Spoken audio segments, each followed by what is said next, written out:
Friday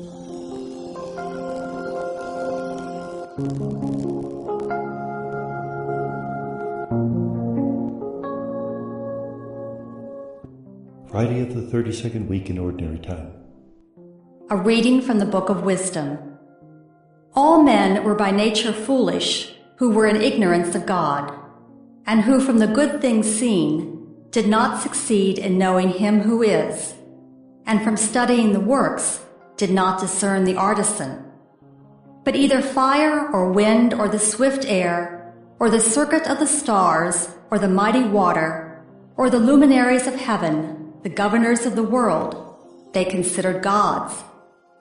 Now if out of joy in their beauty they thought them gods, let them know how far more excellent is the Lord than these, for the original source of beauty fashioned them. Or if they were struck by their might and energy, let them from these things realize how much more powerful is he who made them.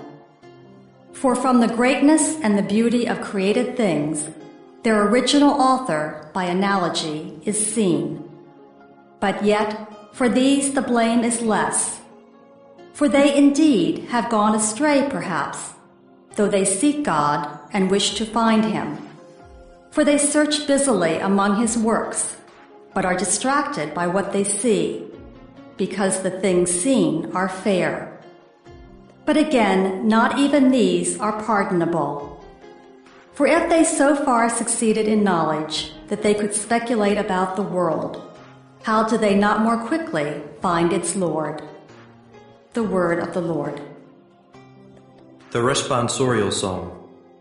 The response is, "The heavens proclaim the glory of God."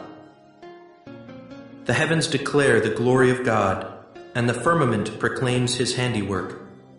Day pours out the word to day, and night to night imparts knowledge. The heavens proclaim the glory of God. Not a word nor a discourse whose voice is not heard.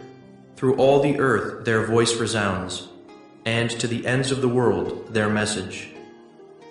The heavens proclaim the glory of God. A reading from the Holy Gospel according to Luke. Jesus said to his disciples, "As it was in the days of Noah, so it will be in the days of the Son of Man. They were eating and drinking, marrying and giving in marriage, up to the day that Noah entered the ark, and the flood came and destroyed them all. Similarly, as it was in the days of Lot, they were eating, drinking, buying, selling, planting, building, on the day when Lot left Sodom. Fire and brimstone rained from the sky to destroy them all. So it will be on the day the Son of Man is revealed. On that day, someone who is on the housetop and whose belongings are in the house must not go down to get them. And likewise, one in the field must not return to what was left behind. Remember the wife of Lot. Whoever seeks to preserve his life will lose it, but whoever loses it will save it. I tell you, on that night there will be two people in one bed. One will be taken, the other left.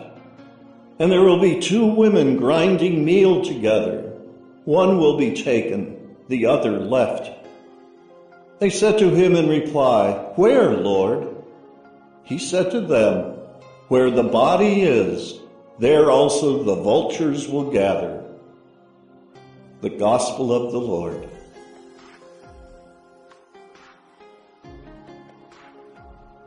The first reading comes from the Book of Wisdom, chapter 13, verses 1 to 9. In this passage, the author of the Book of Wisdom speaks about the pagans and how they sought God in elemental spirits, the wind, fire, animals, etc. They saw that these things had great power, and they wanted to emulate that power. They wanted to have communication with that which lay behind the power. And so they worshipped the elemental creatures, the elemental things, as opposed to the one who created those things. Now, are they guilty? To a certain extent they are, because if they really had reflected, they would have seen the Creator behind creation. Nevertheless, they were seeking, and at least that's something good. How can we apply this today? That many people seek that which is transcendent. They're choosing the wrong things. They're choosing crystals, they're choosing psychics, they're choosing magic, they're choosing wealth, they're choosing popularity. But that is a symptom that they are seeking, but they're simply seeking in the wrong direction. And so we should use their search as the starting point to help them recognize that the seeking is a good thing, but they have to go beyond what they found to that which lies behind it. The Gospel is from Luke 17:26-37.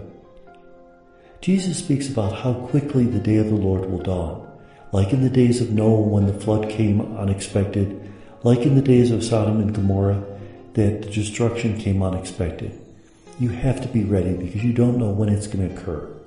Now we could talk about the day of the Lord in terms of our own day of the Lord, our own judgment. We don't know how much longer we have to live, so today is the day to convert. Or we could speak about it in terms of the end of the world. We don't know when that will happen. We have to always be ready. Jesus then speaks about two people in a house. One will be taken, the other left. Two women grinding corn, one's taken, the other left. Now some Protestants will interpret taken as rapture. They're caught up into the heavens before the end of the world. But that doesn't seem to be what Jesus is talking about. When he says taken, he means killed, that one dies and the other lives. And so, in this sense, the one who lives is in the better situation. Where will this occur? The response where the body is, there too will the vultures gather. That when this happens, simply look for the signs around and you'll be able to figure it out. Now, there is a question about this particular saying because vulture is sometimes the same word as used for eagle, and an eagle is a sign of Roman power. Is Jesus speaking about the destruction which would overwhelm Jerusalem? That will be a time of judgment. And it's really not clear. There's a very vague saying, and we're not really sure what it means. And may God bless us.